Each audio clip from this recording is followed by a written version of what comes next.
بسم اللہ الرحمن الرحیم۔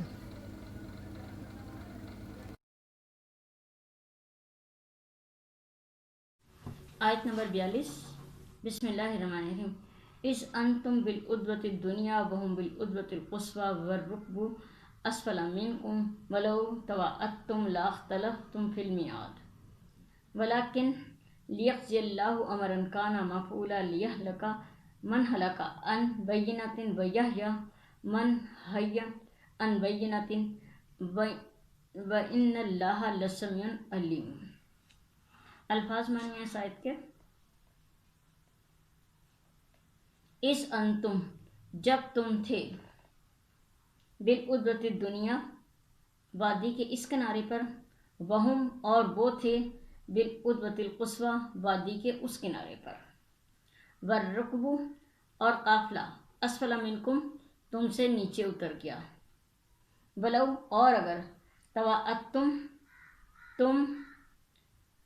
وقت مقرر کرتے، لاختلفتم تو اختلاف ہو جاتا، فی المیعاد وقت مقررہ میں، ولیکن اور لیکن، لیقضی اللہ مقرر کر دیا اللہ نے، امرن کام، کانا مفعولا جو کہ ضرور ہو کے رہنے والا ہے، لیہلکا تاکہ ہلاک کر دے، من ہلکا جو ہلاک ہوا، عن بینۃ روشن دلیل پر، ویحیی اور زندہ رہے، من حی جو زندہ رہا، عن بینۃ دلیل پر، وان اور بے شک، اللہ تعالیٰ لسمیع سننے والا، علیم جاننے والا ہے۔ اس آیت مبارکہ میں اللہ تعالیٰ نے غزوہ بدر کا نقشہ بیان فرمایا ہے۔ یہاں پر فرمایا جا رہا ہے کہ یہ جنگ بدر کا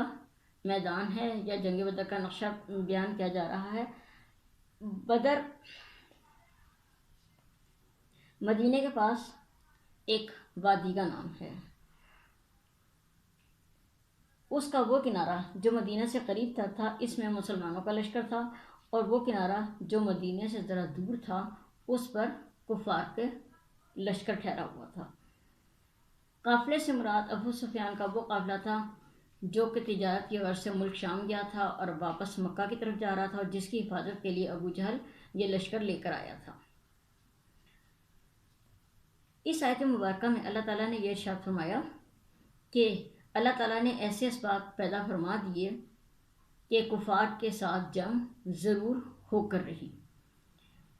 یعنی اگر دونوں فریق پہلے سے جنگ کے لیے کوئی وقت طے کرنا چاہتے یا کوئی وقت مقرر کرتے تو لازماً ان میں کوئی اختلاف ہو سکتا تھا، کیونکہ مسلمان بے سر و سامان تھے، اس لیے وہ باقاعدہ جنگ کے لیے تیار نہیں تھے اور جنگ کرنے سے کترا رہے تھے، اور مشرکین کے دلوں پر نبی کریم صلی اللہ علیہ وسلم کی ہیبت اور آپ صلی اللہ علیہ وسلم کا رعب اتنا تھا کہ وہ بھی آپ کے سامنے آنے سے کترا رہے تھے۔ لیکن اس کے باوجود جب انہیں اپنے تجارتی قافلے کو خطرے میں دیکھا تو ان کے پاس اور کوئی چارہ نہ تھا کہ وہ مسلمانوں کے خلاف نکل آئیں۔ اسی طرح سے جب قافلہ تو نکل کے چلا گیا، لیکن ان کے مسلمانوں کے سامنے ابو جہل کا لشکر آ گیا تو مسلمانوں کو لازماً ان سے مقابلہ کرنا پڑا۔ اس کا مطلب ہے کہ اللہ تعالیٰ نے ایسے اسباب پیدا فرما دیے کہ کفار کا اور مسلمانوں کا آمنا سامنا ہو گیا، اور غزوہ بدر کا دن جو تھا وہ تاریخ میں لکھا گیا۔ یہ فیصلہ کن معرکہ تھا۔ اس فیصلے نے یہ ثابت کر دیا کہ کون حق کے ساتھ ہے اور کون باطل کے ساتھ ہے، اور یہی بات اللہ تعالیٰ نے فرمائی کہ جو ہلاک کر دیا گیا اس کی ہلاکت نے، اور جو زندہ رہا اس کی زندگی نے یہ بات ثابت کر دی کہ وہ حق کے ساتھ ہے یا باطل کے ساتھ ہے، یعنی کہ جو لوگ ابو جہل کے لشکر کی طرف سے لڑے، ثابت ہو گیا کہ وہ باطل کے ساتھ ہیں، اور جو مسلمانوں کی طرف سے جنگ میں شریک ہوئے تھے، ثابت ہو گیا کہ وہ حق کے ساتھ ہیں۔ پھر اللہ تعالیٰ نے فرما دیا کہ اللہ تعالیٰ ہی ہے جو سب کچھ سننے والا اور سب کچھ جاننے والا۔ آیت نمبر 43۔ اِذْ اللہ فی منامک قلیلا ولو آراکم کثیرا لفشلتم ولا تنازعتم فی الامر ولکن اللہ السلام انہ علیم بذات الصدور۔ الفاظ معنی، اس جب یریکم دکھا رہا تھا تمہیں اللہ تعالیٰ فی منامی کا آپ کے خواب میں قلیلاً کم کر کے، ولو اور اگر آراکہم دکھا دیتا تمہیں کثیراً زیادہ تعداد میں، لفشلتم تم جی ہار بیٹھتے، ولا تنازعتم اور آپس میں جھگڑ پڑتے، فی الامر اس کام میں، ولیکن اور لیکن اللہ تعالیٰ نے سلام تمہیں سلامتی بخشی، انہ بے شک وہ علیم جانتا ہے، بذات صدور سینے کے راز کو۔ ترجمہ، اور اے پیغمبر وہ وقت یاد کرو جب اللہ خواب میں تمہیں ان دشمنوں کی تعداد کو کم دکھاتا تھا، اور اگر وہ تمہیں ان کی تعداد زیادہ دکھا دیتا تو اے مسلمانوں تم ہمت ہار جاتے اور تمہارے درمیان اس معاملے میں اختلاف پیدا ہو جاتا، لیکن اللہ نے تمہیں اس سے بچا لیا، یقیناً وہ سینوں میں چھپی باتیں خوب اچھی طرح جانتا ہے۔ اس آیت مبارکہ میں اللہ تعالیٰ نے اس بات کی طرف اشارہ فرمایا ہے کہ جنگ شروع ہونے سے پہلے مسلمانوں کو نہیں اندازہ تھا کہ کفار کی تعداد کتنی ہے۔ حضرت صلی اللہ علیہ وسلم کو اللہ تعالیٰ نے خواب میں کافروں کے لشکر کو کم کر کے دکھایا۔ آپ نے وہ خواب صحابہ کرام رضی اللہ تعالیٰ عنہم سے بیان کیا، جس سے ان کے حوصلے بلند ہوئے۔ یہاں اللہ تعالیٰ ارشاد فرماتا ہے کہ اگر وہ صحیح تعداد دکھا دیتا یا زیادہ تعداد کر کے دکھا دیتا تو تم جی ہار بیٹھتے، اور اگر تم جی ہار بیٹھتے تو یقینی طور پر تم میں اختلاف ہوتا، اور جب اختلاف ہوتا تو تمہارے اندر تنازع کی کیفیت ہو جاتی، اور اس تنازع کی کیفیت سے یہ کام جو اللہ تعالیٰ نے مقصود رکھا تھا یا جس کا ہونا ضروری تھا، یعنی حق اور باطل کا فیصلہ جو ہونا تھا، وہ نہ ہو سکتا، کیونکہ اللہ تعالیٰ دلوں کے بھیج جانتا ہے۔ اللہ تعالیٰ یہ بات جانتا ہے کہ جب دشمن کی تعداد اپنے سے کہیں زیادہ نظر آئے تو حوصلے پست ہونے لگتے ہیں، اسی لیے اللہ تعالیٰ نے خواب میں نبی کریم صلی اللہ علیہ وسلم کو دشمن کی تعداد کم کر کے دکھائی، اور آپ صلی اللہ علیہ وسلم نے وہ خواب صحابہ سے بیان فرمایا، جس سے کہ ان کے حوصلے بلند ہوئے، اور اس طرح سے وہ دشمن سے مقابلے کے لیے آمادہ ہو گئے، اور غزوہ بدر ہوا تو ان کے انہی بلند حوصلوں نے مسلمانوں کو فتح سے ہمکنار کیا۔ آیت نمبر 44، وَإِذْ يُرِيكُمُهُمْ إِذَا لَقِيتُمْ إِذَا أَعْيُنُكُمْ قَلِيلًا وَيُقَلِّلُكُمْ فِي أَعْيُنِهِمْ يَقْضِي اللَّهُ أَمْرًا كَانَ مَفْعُولًا وَإِلَى اللَّهِ تُرْجَعُ الْأُمُورُ۔ الفاظ معنی، وَإِذْ اور جب يُرِيكُمُهُمْ دکھایا تمہیں ان کو، اذا جب لقیتم تمہارا مقابلہ ہو رہا تھا، فی اعینکم تمہاری آنکھوں کے سامنے، قلیلاً کم کر کے، ویقللکم اور دکھایا تمہیں، فی اعینہم ان کی آنکھوں میں، لیقضی اللہ تاکہ پورا ہو جائے اللہ کا امرن کام کانا مفعولا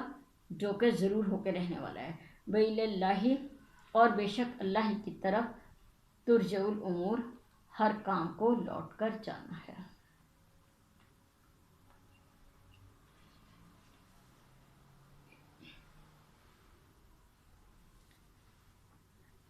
ترجمہ،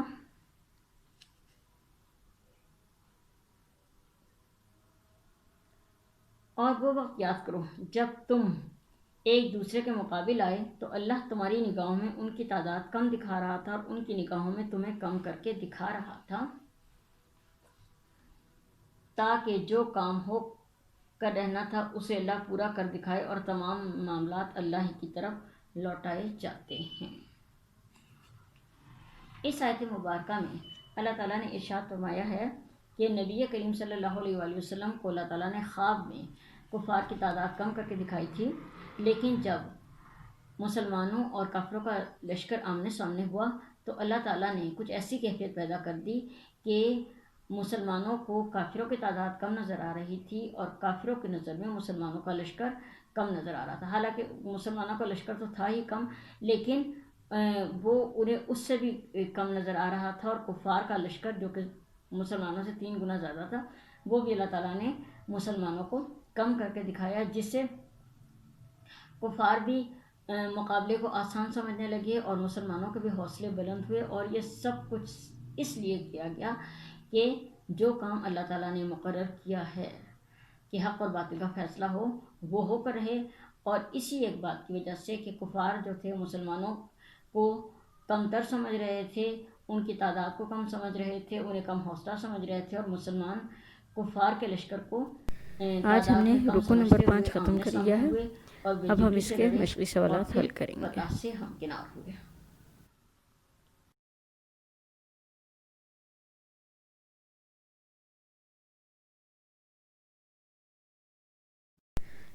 سوال نمبر 1 ہے، اس سبق میں مال غنیمت کی تقسیم کے حوالے سے کیا حکم ہے؟ اس سبق میں مال غنیمت کی تقسیم کے حوالے سے یہ فرمایا گیا ہے کہ مال غنیمت کے 5 برابر حصے کیے جائیں گے، جس میں سے ایک حصہ اللہ اور اس کے رسول کے لیے مخصوص کر دیا جائے گا، اور رسول اللہ صلی اللہ علیہ وسلم کا حصہ آپ کو اور آپ کے قریبی رشتہ داروں کو دیا جائے گا، اور اللہ کا حصہ یتیموں، مسکینوں اور مسافروں کے لیے وقف کر دیا جائے گا، اور باقی کے 4 حصے مجاہدین میں ان کے مرتبے کے لحاظ سے تقسیم کر دیے جائیں گے۔ سوال نمبر 2، گزشتہ آیات میں اللہ تعالیٰ نے غزوہ بدر میں مسلمانوں کی کامیابی کے لیے کس کس خصوصی انعام و احسان کا ذکر فرمایا ہے؟ اللہ تعالیٰ نے ان آیات میں درج ذیل خصوصی انعامات کا ذکر کیا ہے۔ نمبر 1 یہ کہ نبی کریم صلی اللہ علیہ وآلہ وسلم کو اللہ تعالیٰ نے خواب میں کفار کی تعداد کم کر کے دکھائی۔ آپ صلی اللہ علیہ وآلہ وسلم نے یہ خواب اپنے صحابہ سے بیان فرمایا تو یہ خواب سن کر ان کے حوصلے بلند ہو گئے۔ دوسرا یہ کہ جب میدان جنگ میں دونوں فوجیں آمنے سامنے ہوئیں تو اللہ تعالیٰ نے کفار کی تعداد مسلمانوں کی نگاہوں میں کم کر کے دکھائی، اور کفار کو مسلمانوں کی تعداد کم نظر آئی۔ اس طرح سے دونوں فریق جنگ کے لیے تیار ہو گئے، اور جب دونوں فریقین کا آمنا سامنا ہوا تو مسلمانوں کا جذبہ جہاد جیت گیا، اور مسلمانوں نے اپنے جذبے کی بنیاد پر کفار کو شکست دی۔ چینل کو سبسکرائب کیجیے، اپنی رائے کا اظہار کیجیے،